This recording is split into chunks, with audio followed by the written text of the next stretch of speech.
warahmatullahi wabarakatuh.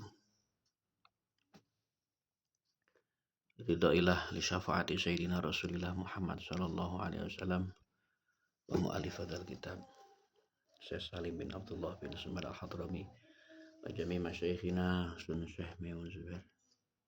Al-Fatihah. A'udzu billahi minasyaitonir rajim. Bismillahirrahmanirrahim. Recording in progress. Alhamdulillahirabbil alamin arrahmanir rahim maliki yaumiddin. Iyyaka na'budu wa iyyaka nasta'in ihdinas siratal mustaqim siratal ladzina an'amta 'alaihim ghairil maghdubi 'alaihim waladdallin. Rabbighfirli wa liwalidayya amin. Bismillahirrahmanirrahim. Sampai wa kutubihi wa rusulihi wal yaumil akhir.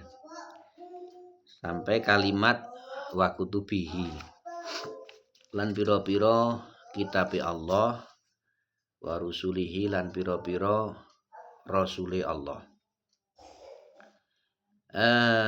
Ketika kita membahas tentang rukun iman, khususnya di sini rukun iman yang ketiga, yaitu iman kepada kitab-kitabnya Allah. Karena secara urutan, pertama kali tentu kita adalah rukun iman kepada Allah.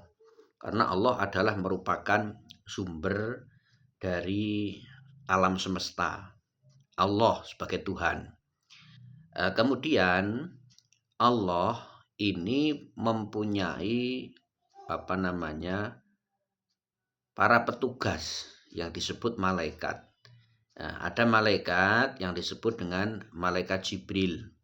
Malaikat Jibril mempunyai tugas sebagai perantara antara Allah dengan Rasulnya. Maka secara urutan pertama Allah, kemudian malaikat, karena mempunyai posisi sebagai perantara atau kepanjangan tangan dari Allah Subhanahu wa taala. Kemudian malaikat itu membawa apa? Nah, malaikat ini membawa wahyu. Nah, kumpulan dari berbagai wahyunya Allah terkumpul, yaitu disebut dengan kitab. Maka urutannya pertama Allah, kedua malaikat, ketiga kitabnya Allah. Baru setelah itu Rasul. Kenapa disebut Rasul? Karena menerima wahyu. Jadi disebut Rasul karena menerima wahyu. Jika tidak menerima wahyu, maka tidak disebut Rasul. Nah, itu nanti secara terperinci definisi juga akan dibahas di pembahasan setelah iman kepada kitabnya Allah. Makna daripada iman kepada kitabnya Allah ini di sini disebutkan.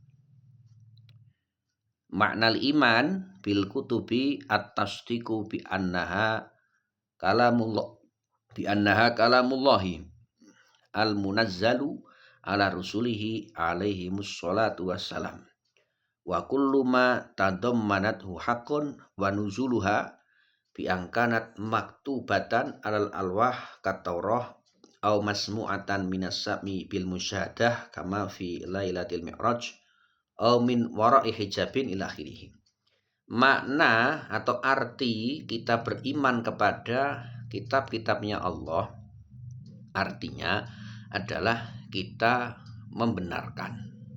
Tidak cuma membenarkan seharusnya, tapi kita membenarkan, meyakini bahwa Allah Subhanahu wa taala menurunkan kitab-kitab, yaitu kitabnya 4, yaitu yang pertama adalah kitab Taurat. Kitab Taurat diturunkan kepada Nabi Musa, kemudian kitab Zabur diturunkan kepada Nabi Dawud, kemudian kitab Injil diturunkan kepada Nabi Isa, dan yang terakhir adalah kitab Quran yang diturunkan kepada baginda Nabi Agung Muhammad sallallahu alaihi wasallam. Keempat kitab ini para ulama memberikan penjelasan bahwa kitab Taurat, Zabur, Injil ini semuanya disempurnakan dan menjadi kitab yang komprehensif, yang mencakup segala hal, yaitu disebut dengan Quran. Maka jika orang tersebut sudah berpegang teguh dengan Quran, maka tidak perlu dia merujuk kepada Taurat, Zabur maupun Injil. Cukup dengan Quran. Bahkan Quran ini sebagai kitab pelengkap atau kitab yang terkadang juga merevisi hukum-hukum yang terdahulu. Jadi misal contoh Indonesia merdeka pada tahun 1945. Ini seiring berjalan roda pemerintah Indonesia, maka undang-undang ini ada yang direvisi, yang disempurnakan, direvisi, dan seterusnya terus sampai 2026. Dan undang-undang itu pasti apabila undang-undang itu misalnya contoh disahkan pada tahun 2020. Kemudian ada undang-undang baru yang disahkan tahun 2022. Kemudian undang-undang baru lagi disahkan tahun 2026, misal contoh tentang pemilu lah. Nah, maka yang digunakan apa? Yang digunakan adalah undang-undang yang terakhir disahkan yaitu tahun 2026. Mempunyai arti bahwa undang-undang yang disahkan tahun 20, tahun 23 itu berarti sudah dihapus, direvisi, tidak bisa digunakan. Jika seseorang dia masih berpegang teguh terhadap undang-undang yang disahkan tahun 2020, berarti orang tersebut telah salah. Dan jika nanti terdapat gugatan kemudian sampai ke pengadilan, maka berarti orang tersebut tetap akan kalah. Karena apa? Karena undang-undangnya sudah usang. Nah, ini ada Taurat, Zabur, Injil, Quran. Quran sebagai pelengkap, penyempurna, merevisi. Nah, maka beberapa undang-undang atau beberapa syariat di dalam Taurat, contoh di dalam syariatnya Nabi Musa, berarti di Taurat, itu diperbolehkan untuk poligami tanpa batas. Jadi boleh ketika menjadi umatnya Nabi Musa, terserah mau menikah 100, 200, 1000 silahkan. Ini syariatnya Nabi Musa. Karena melihat konteks saat itu Nabi Musa itu hidup pada saat Nabi Musa itu saat itu hidup, artinya hukum ini turun, hukum ini diterapkan itu setelah Nabi Musa melakukan pelarian dengan Bani Israel setelah dikejar oleh Fir'aun dan bala tentaranya. Kemudian Nabi Musa ini melewati Laut Merah, kemudian Fir'aun dan bala tentaranya mati di Laut Merah. Dan kenyataan saat itu Fir'aun ada wajib militer kepada seluruh warga Mesir. Nah, pada saat Nabi Musa dikejar oleh Fir'aun ini mengerahkan pasukan kerajaan Mesir dengan total. Artinya semua pasukan militer dikeluarkan. Total, keluar semua.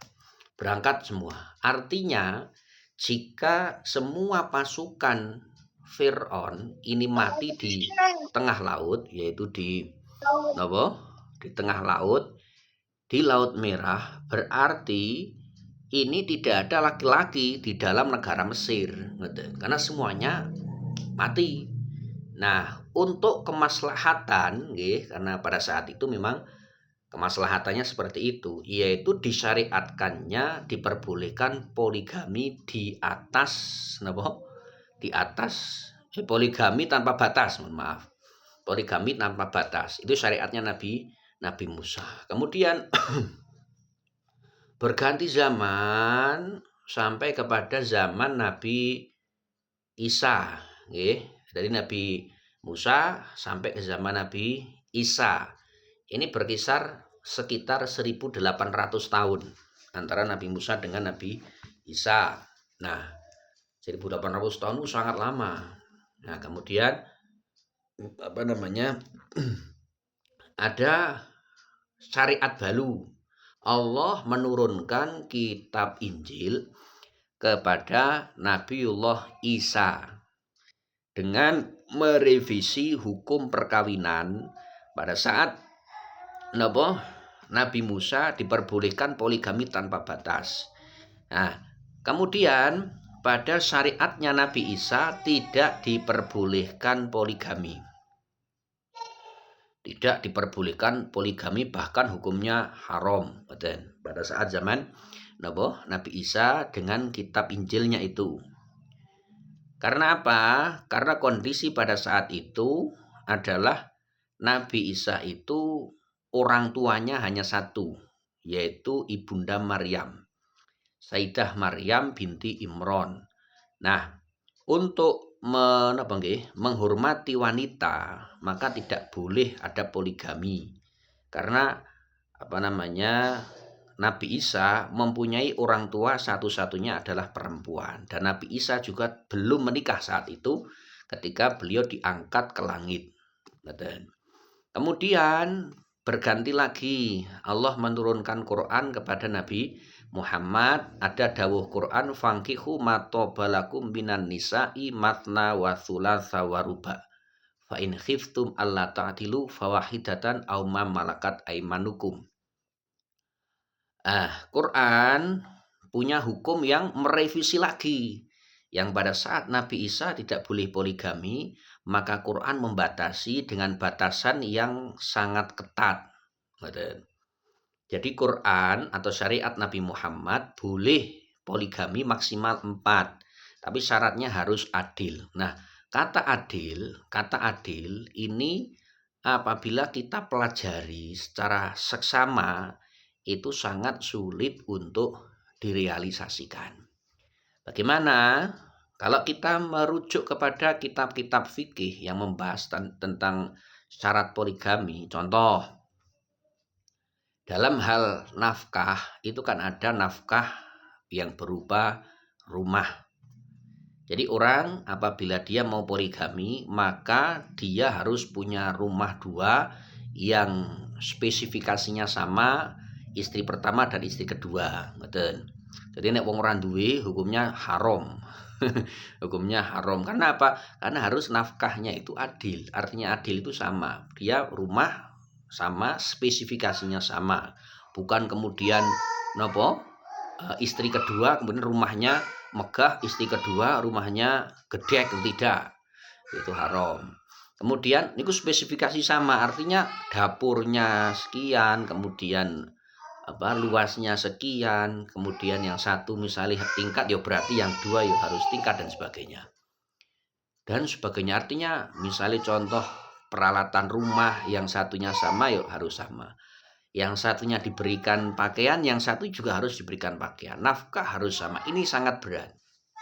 Sangat berat. Kecuali memang perempuan itu sangat menerima, nerima apa anane. Mboten usah gaweke omah, mboten usah tumbaske klambi, mboten usah tumbaske macem-macem, mboten usah dinafkahi, pokoke kula dados bojone jenengan kula seneng. Niki ndak masalah, ini kan sangat sulit ngeten niki. Nah, jadi itu adalah contoh nggih. Contoh undang-undang atau hukum fikih yang dengan kitab-kitab diturunkan itu ada revisi yang artinya seseorang harus berpegang teguh kepada hukum yang terakhir disahkan. Bahkan di dalam Quran sendiri ketika kita masuk kepada kajian ilmu usul fikih, itu nanti ada Quran itu hukumnya itu pertama kali tidak haram, kemudian turun ayat lagi yang mengatakan makruh, kemudian turun ayat lagi yang mengatakan haram. Contohnya apa? Khomer itu dulu tidak haram. Khomer pada awal mula Islam dibawa oleh Nabi Muhammad periode Mekah dan awal periode Madinah itu khomer belum haram. Jadi khomer pada saat awal-awal itu pernah ada satu kejadian Pernah ada satu kejadian, yaitu sahabat Abdurrahman bin Auf. Beliau seorang yang kaya raya. Beliau ngundang para sahabat bakdo asar, walimahan. Walimahan itu mayoran. Mayoran sembelih ki unta. Tapi minumannya dihidangkan khomer karena memang belum haram saat itu. Kemudian para sahabat mereka memakan hidangan dan mereka ngunjuk khomer. Kemudian setelah maghrib datang, salah satu dari para sahabat itu menjadi imam masjid, menjadi imam sholat.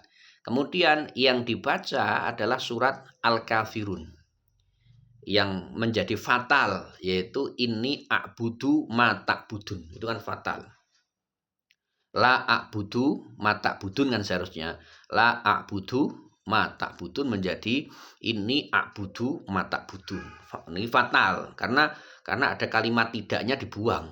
Ada frasa huruf lam, huruf lam atau kalimat tidaknya dibuang. Jadi aku tidak menyembah apa yang kalian sembah. Kalau versi terjemah, aku tidak menyembah apa yang kalian sembah. Nah, frasa kalimat tidak itu dihilangkan menjadi aku menyembah apa yang kalian sembah. Jadi kan fatal. Nah, kemudian ada yang sowan kepada Nabi Muhammad, berita itu sampai kepada Rasulullah dan turunlah ayat, yaitu yas'alunaka 'anil khamri, ya ayyuhalladzina amanu la taqrabus sholata wa antum sukara. Wahai orang beriman, janganlah kalian mendekati sholat sedangkan kalian dalam keadaan mabuk. Jadi itu proses.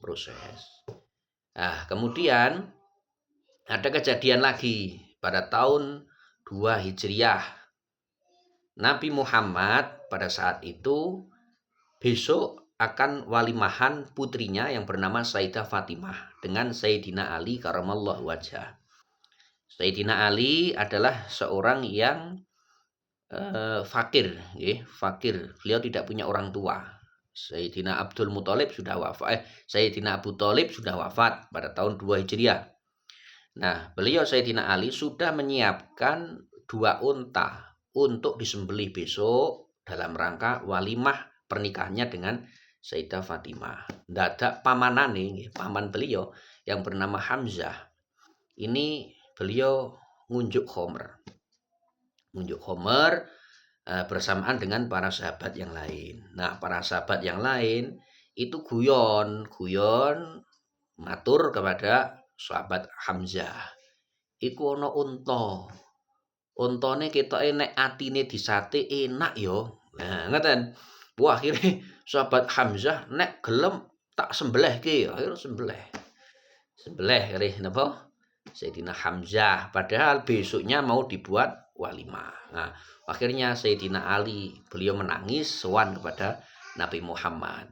Sebab yang sing nyembelih unta ini pamanane dhewe, padahal Nabi Sayyidina Ali tidak punya orang tua. Jadi otomatis menjadi orang tua yang kedua malah nyembelih untane. Akhirnya turun ayat innamal khamru wal maisiru wal ansabu wal ajlamu rijsun min amali syaiton fajtanibuhu la'allakum tuflihun. Ayat yang mengharamkan secara total hukumnya khomer. Nah, ketiga-tiganya yang tadi saya sebutkan itu hukumnya itu diabadikan di Quran. Dan terkadang Quran seperti contoh ya ayyuhalladzina amanu la taqrabus sholata wa antum sukara. Itu lafadznya masih ada di Quran. Tapi hukumnya sudah tidak berlaku.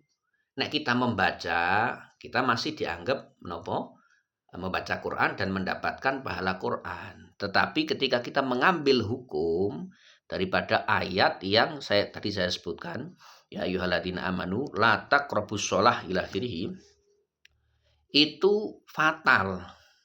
Artinya itu adalah hukum yang dulu yang sudah direvisi tapi masih ada di Quran.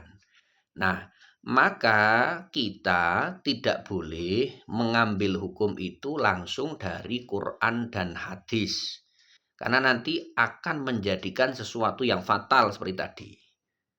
Dan ini bisa dipahami nggih. Maka ulama kita itu mereka mengambilnya dari kitab kuning. Itu adalah merupakan produk ijtihad para ulama terdahulu. Jadi para ulama itu mereka betul-betul faham tentang Quran, tentang hadis, asbabun nuzul, asbabul wurud, nasih, mansus, khos, am, kemudian mujmal, mubayan dan sebagainya. Mereka paham betul tentang Quran, tentang hadis. Kemudian mereka menyimpulkan berbagai hukum yang kemudian menjadi madhab. Nah, kita yang ngaji saat ini, kita ngaji kitab Safinatun Najah, itu adalah madhab Syafi'i. Fikih produk madhab Syafi'i yang sudah menjadi hukum baku. Jadi ibarat kita ini sebagai konsumen. Konsumen itu kita tinggal disuguhkan jadi. Kita kepingin napa jenenge kuliner bakso. Kita tinggal datang ke warung bakso, sing enak endi warung bakso. Kita datang ke sana, dihidangkan, bayar, beres. Nah, itu seperti itu perumpamaan atau pengandaiannya seperti itu. Nah, orang-orang yang mereka mengambil hukum langsung dari Quran dan hadis, kepingine mereka membuat racikan makanan, contohnya bakso sing enak misalnya. Bakso Malang, wah misalnya, atau bakso nopo lah, bakso mercon, bakso bom. Itu mereka kepingin membuat racikan bakso yang seperti itu, tetapi mereka belum punya pengalaman sama sekali membuat bakso. Mereka tidak punya pengalaman, mereka belum mengetahui piye carane gawe, ya urung ngerti, nonton YouTube ya belum pernah. Nah, kemudian mereka memberanikan diri untuk gawe bakso. Nah, maka bisa dipastikan endingnya ora dadi bakso, ora karuan dadine kan ngoten. Nah, itu adalah jargon kembali ke Quran hadis yang saat ini kita hadapi. Dan maka saya menghimbau kepada sahabat-sahabat Fatayat Sedoyo, jangan sampai kita terlena dengan jargon kembali kepada Quran hadis, karena memang ya seperti tadi saya sampaikan. Jadi kita mengikuti ke madhab yang itu prosesnya luar biasa, dan kita kalau mempelajari tentang madhab itu satu hukum fikih itu akan saumur mboten telas. Nah, itu contoh tentang kitab-kitabnya Allah yang mulai dari Taurat, Zabur, Injil, Quran.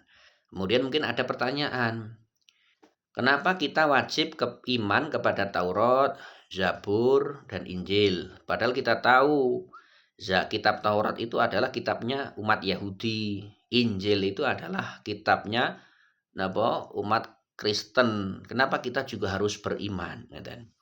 Nah, keimanan kita kepada kitab-kitab yang terdahulu itu hanya sebatas kepada kita beriman bahwa Allah pernah menurunkan kitab tersebut kepada nabinya.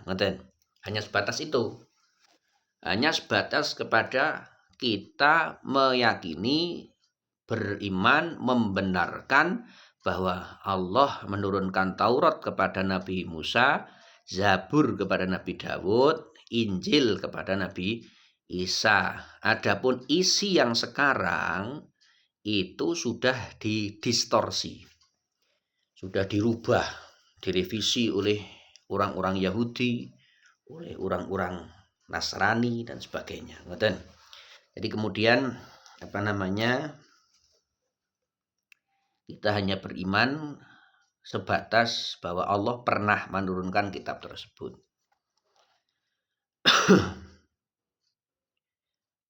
Kemudian kitab Taurat, Zabur, Injil ini Allah turunkan gemblengan. Artinya sekali turun mulai awal sampai rampung.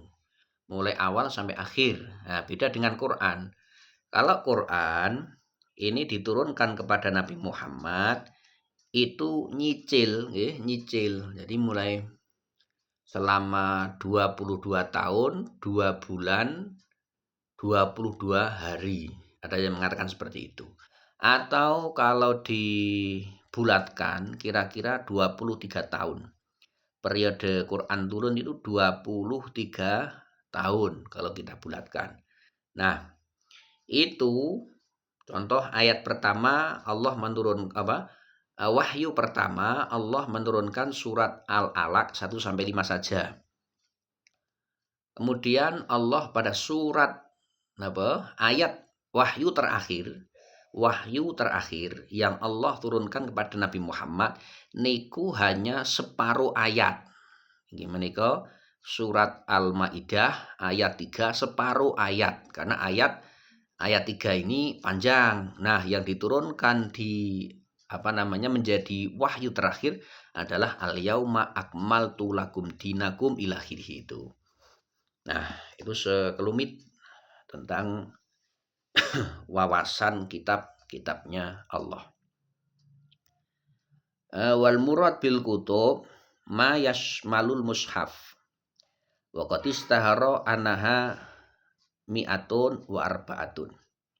Wa qila innaha mi'atun wa arba'ata asyara.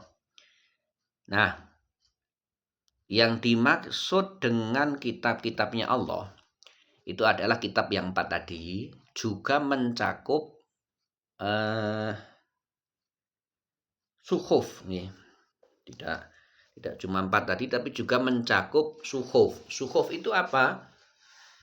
Suhuf itu lembaran-lembaran yang Allah turunkan kepada nabi-nabinya. Yang jumlahnya ada 100 suhuf, itu ada 100. Ini 100 ini 100 napa jenenge? 100 suhuf ini Allah menurunkan kepada Nabi Idris, kepada Nabi Syed, kepada Nabi Idris, kepada Nabi Ibrahim, dan kepada Nabi Musa. Itu total semuanya 100, dan jika ditotal kitab Allah yang Allah turunkan ke bumi ada 104. Yang 4 kitab, yang 100 adalah suhuf. Nah, ini saya punya beberapa riwayat. Pernah ada satu hadis yang diriwayatkan oleh Abu Dzar. Abu Dzar, sahabat Abu Dzar pernah bertanya kepada Rasulullah, "Ya Rasulullah, famakanat suhuf Ibrahim?" Wahai Rasulullah, apa isi suhufnya Nabi Ibrahim?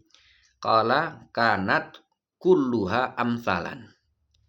Rasulullah menjawab, suhufnya Nabi Ibrahim itu semua adalah kalam masal. Kalam masal itu adalah peribahasa atau kalam hikmah. Kalam hikmah. Minha ayyuhal malik al-musallid al-mubtala al-maghrur inni lam ab'athka litajma'ad dunya ba'daha ala ba'din walakin ba'athuka litarudda anni da'watal mazlum fa inni la arudduha walau kanat min fami kafirin.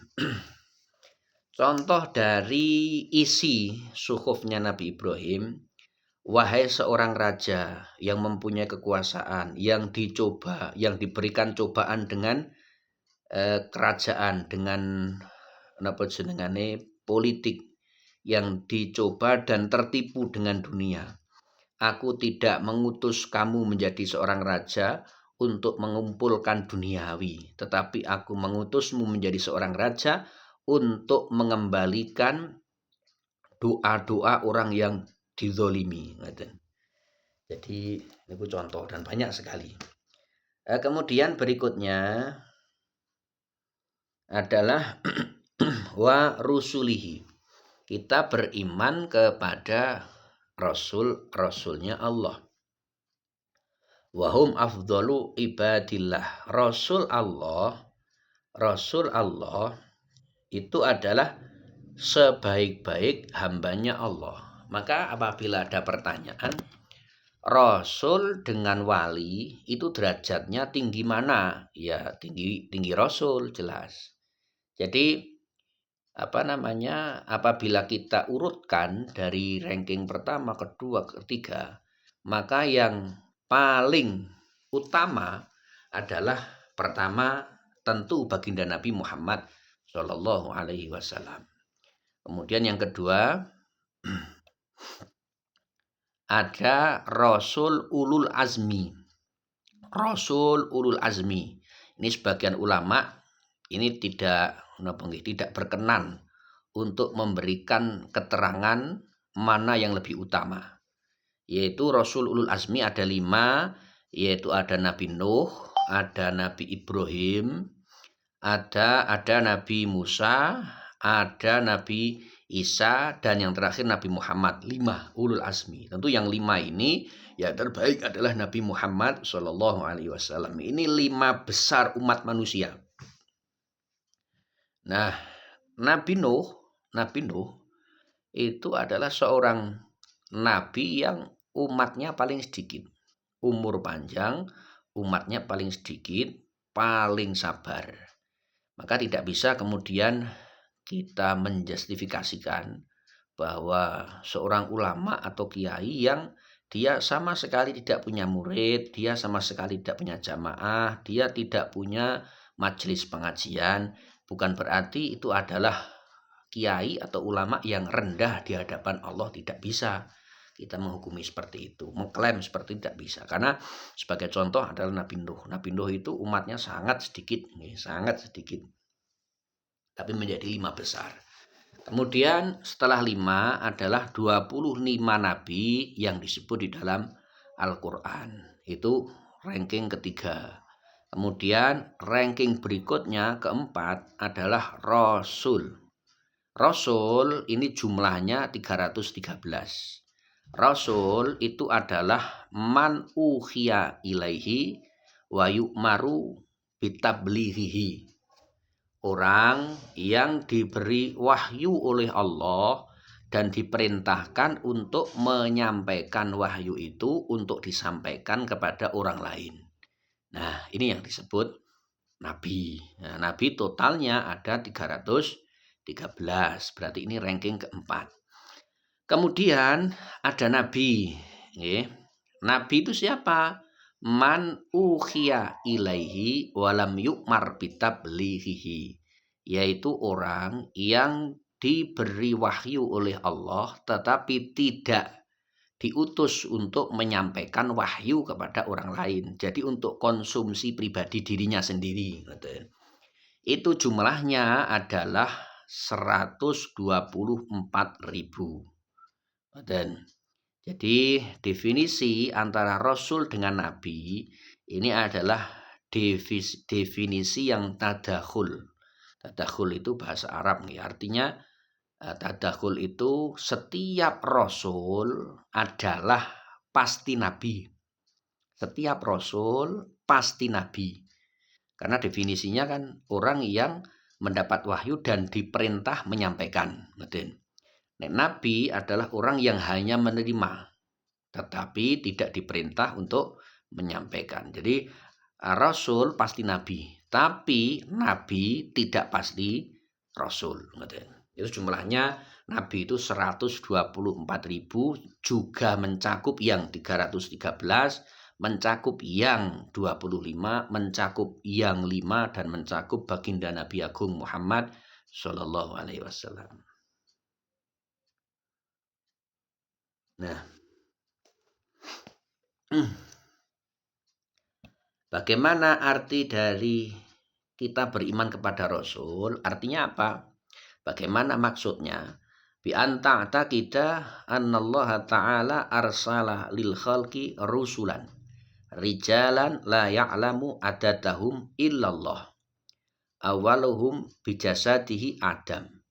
Wa khatimuhum wa afdaluhum sayyiduna Muhammad sallallahu alaihi wasallam wa kulluhum min nasli Adam. Arti dari kita beriman kepada Rasul bahwa Allah mengutus Rasul itu kepada makhluk Allah.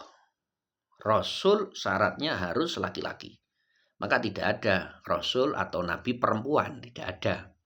Sayyidah Maryam itu bukan Nabi. Sayyidah Maryam adalah seorang wali. Jadi wali di bawah Nabi.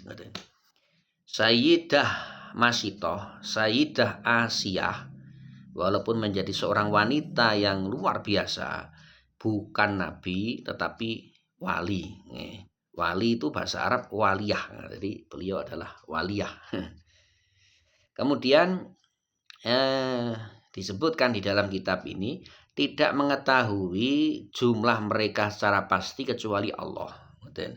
Jadi beliau Syekh Nawawi mengatakan seperti itu karena mungkin 124.000 itu adalah jumlah bulat. Jumlah bulat. Kalau jumlah secara terperinci wallahu alam. Yang diawali dengan Nabi Adam.